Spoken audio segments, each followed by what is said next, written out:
రాష్ట్రంలో అధికార పార్టీకి చెందిన నాయకులు మనకు అండగా ఉంటారని రాష్ట్రానికి సంబంధించిన నాయకులు, వారి అనుబంధ వ్యక్తులు, అలాగే జిల్లాల్లో, నియోజకవర్గాల్లో, మండలాల్లో, గ్రామాల్లో మన నాయకులు మనకు అండగా ఉంటారని అనేక విధాలుగా ఎవరికి ఇష్టం వచ్చినట్టు వాళ్ళు నిజంగా ప్రజలను పీల్చి పిప్పి చేస్తూ ఉన్నారు.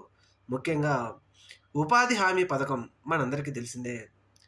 సెంట్రల్ గవర్నమెంట్ తీసుకొచ్చిన ఈ ఉపాధి హామీ పథకం ఒంగోలు జిల్లాలో తప్పుదోవలో వెళ్తా ఉంది. ముఖ్యంగా ఒంగోలు జిల్లా కనిగిరి నియోజకవర్గం వెలిగండ్ల మండలంలో ఈ ఉపాధి హామీ పథకం మాత్రం అసలు ఫీల్డ్ అసిస్టెంట్లు, వాళ్ళ కింద ఉన్న సూపర్వైజర్లు 4 వారాలు పనిచేసిన ఈ ఉపాధి హామీ కూలీలకు కనీసం ఒక వారం పైసలు కూడా సరిగా ఇవ్వకుండా వారి జోబీలు నింపుకుంటూ ఉన్నారంటే అసలు నిజంగా ప్రభుత్వ పెద్దల అండ ఉండబట్టే ఈ విధంగా చేస్తున్నారా అని.